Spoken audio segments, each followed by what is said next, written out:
Is this the dagger?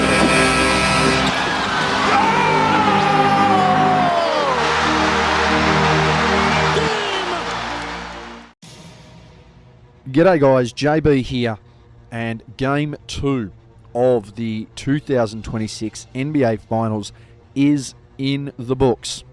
It is done, it is finished. And after 2 games, the New York Knicks will head back home as favourites with a 2-0 lead in a series that many thought was going to be a little more competitive, and in a series that I think many people thought the San Antonio Spurs would win. Within 2 games, within 3 days, the Knicks have completely flipped the narrative on the series.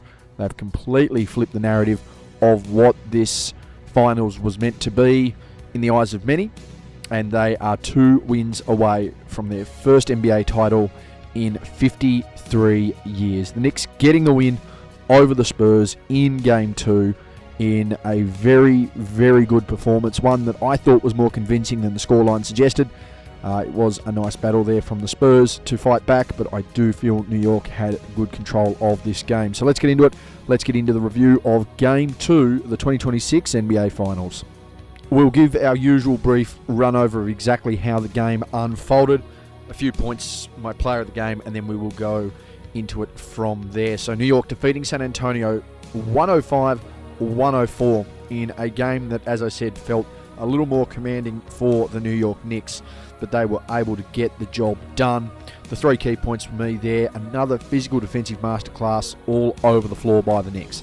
They were able to control the game, they were able to control the pressure, the physicality, the transition, everything that went with their defensive pressure was exactly what they needed. It was the masterclass that delivered, and that's why they were able to get the result ultimately, in my opinion. They really turned up the volume on the physicality, and that was ultimately able to play into their hands. Obviously, Karl-Anthony Towns and Jalen Brunson, they have been leading the way offensively, and you're getting pinch-hitting threes from Landry Shamet, who's really stretching the floor. But it is the other core 3 of this team that are really setting the tone. Josh Hart, OG Anunoby, Mikal Bridges, they are all chipping in and doing their bit, and we'll get into that here in a second. Just really, if you need scoring, they're the guys that are providing it. When you need defense, they're the guys that are providing it. When you need someone to go and get a rebound, they're the guys that are providing it. They are doing the 1%ers that are absolutely carrying this team right now through to a championship. Along with their offensive leaders, there's no doubt about it. But these guys right here are very much in contention right now. Particularly someone like an OG Anunoby, building a very quiet case for a Finals MVP. I don't think that he's going to get it, but he's certainly building a nice, quiet, rounded case for it.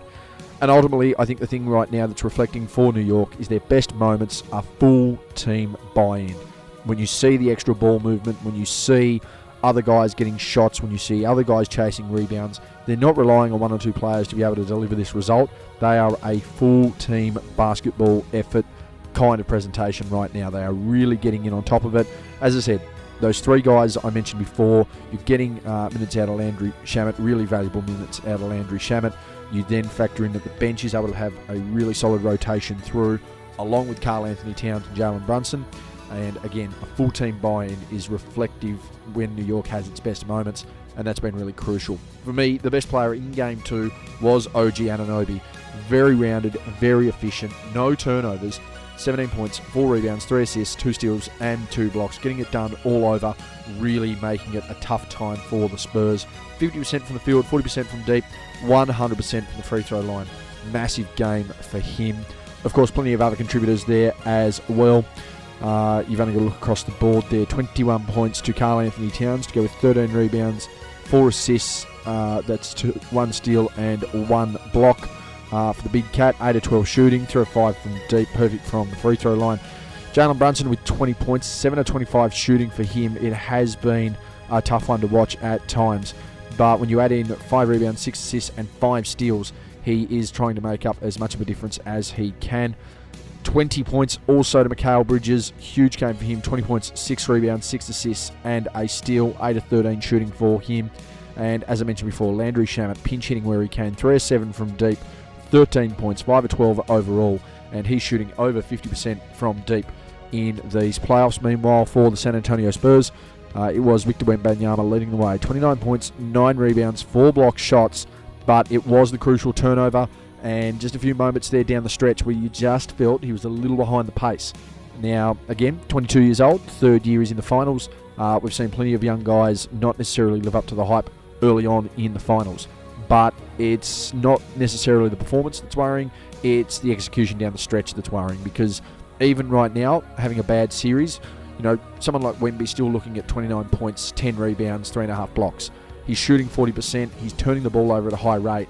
It's proving costly right now for San Antonio when you've got other guys that are trying to deliver as well. Devin Vassell, 14 points, 9 rebounds, 5 assists in this contest. De'Aaron Fox back up to 20 points for this contest. 15 points with Dylan Harper off the bench, really getting into it, and 14 points to Stephon Castle. Champagnie, not quite the player that he was last game. Keldon Johnson, 15 minutes in this one, so they did up his minutes, but a lack of production, only the 3 points there.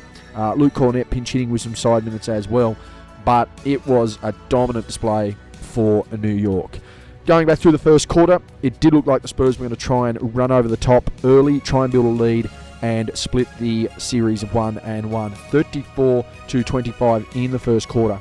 Massive performance from them there. Nice round of production. De'Aaron Fox with 9 points. Champagnie with the 8 points that he finished with there for the game, all in that first quarter. So really quiet after that from him. Only 5 points each there to Vassell and Wemby, but they were on top of things as they always can be when they do jump out early. Meanwhile, for the Knicks, 25 points for them.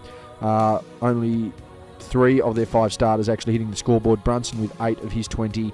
OG Anunoby with 5 points. Karl-Anthony Towns with 5 points. Mitchell Robinson coming in 5 points as well. Very interesting first quarter. I mean, the Knicks were held to under 40% shooting from the field.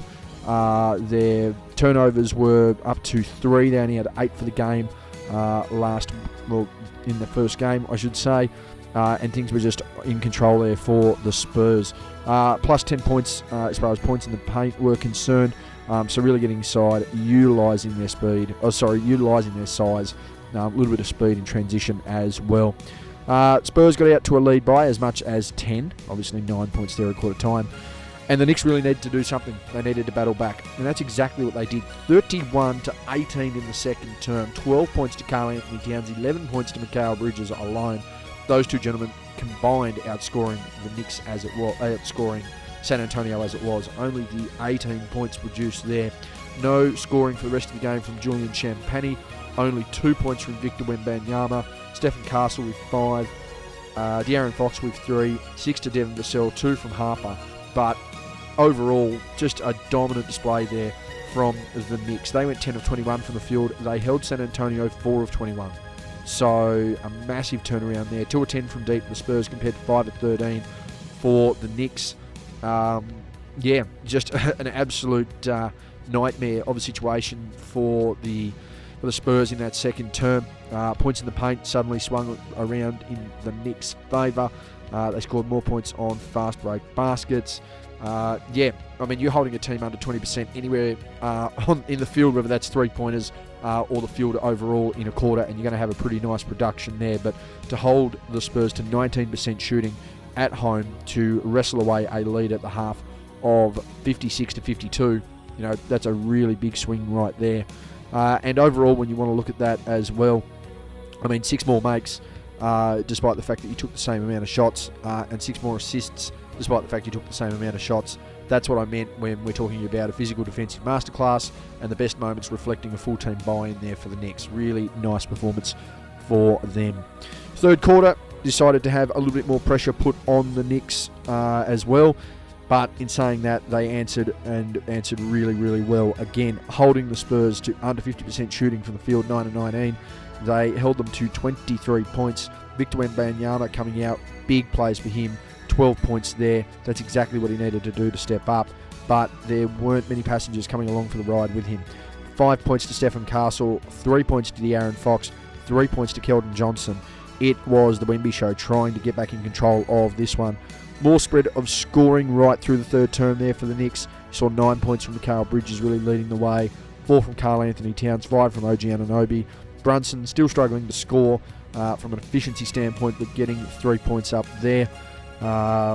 And then a litany of scorers going down the bench there for New York. Things started to become a little bit more physical, a little bit more intense.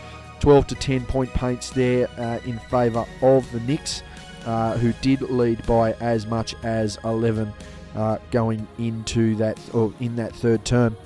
And they led by 9 at three-quarter time, 84 to 75.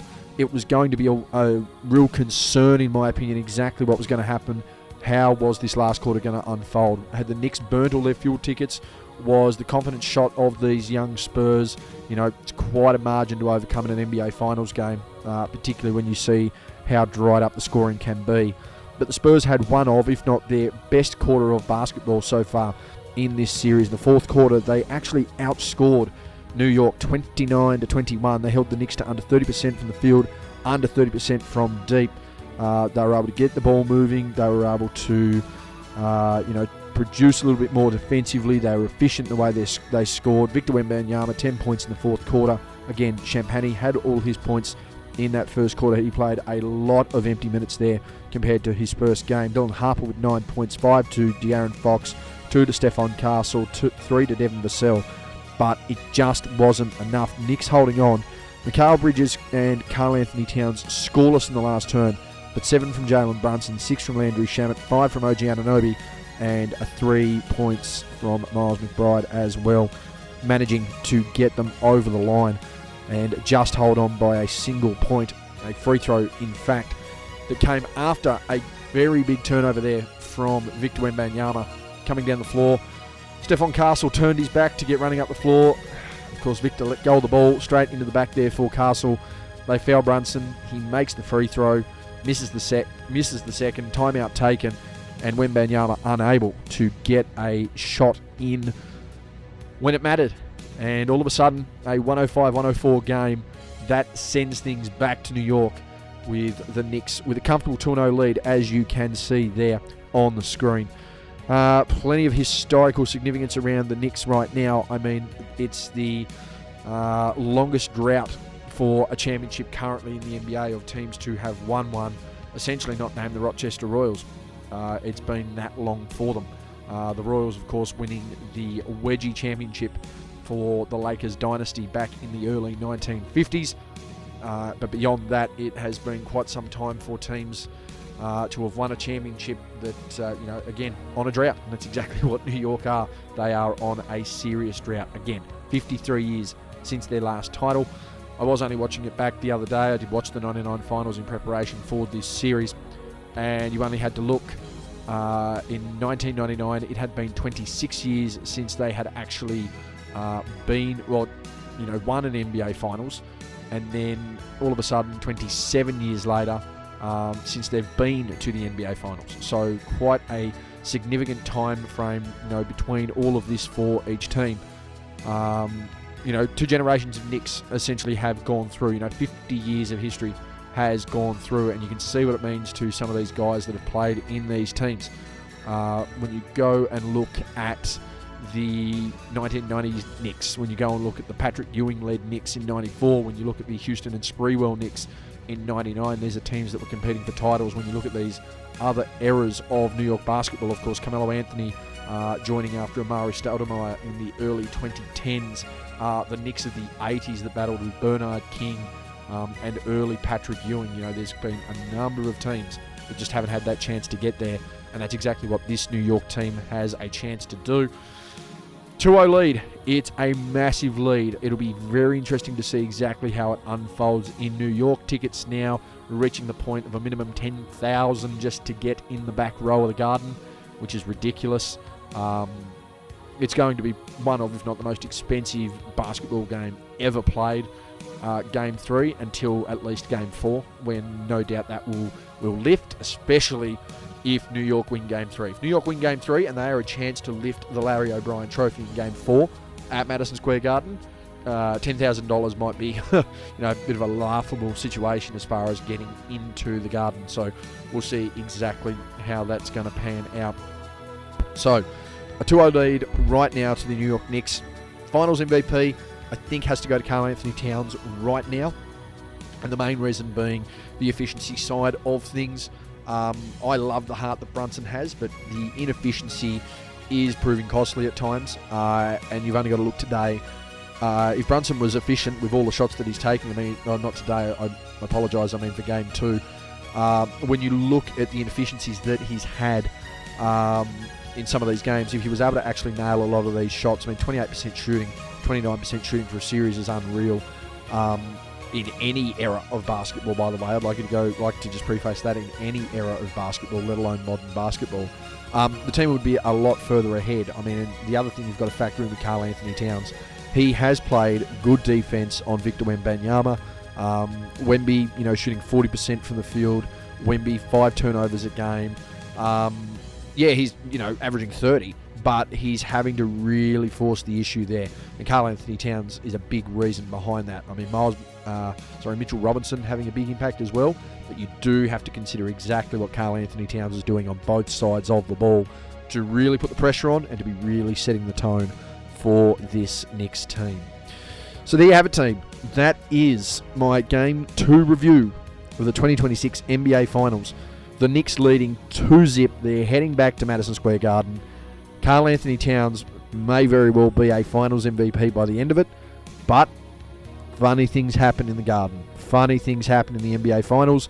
The Spurs feel like they hit something in that last term of Game 2, so you just don't know whether they're going to be able to carry that over. It certainly did feel like that there was something there that they might be able to use, but at the same time, you're a young team, you're a travelling team against the biggest media market, in basketball.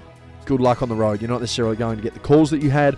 There's going to be a lot more pressure and a lot more of a relentless crowd in New York City, which is saying a lot because at times it has felt like a 50-50 crowd split between San Antonio and New York there at Frostbank Center. So we'll see exactly what goes on there, but it is a 2-0 lead to the Knicks in the 2026 NBA Finals. Anyway, guys, that's been my review for Game 2 of the 2026 NBA Finals. I'm out.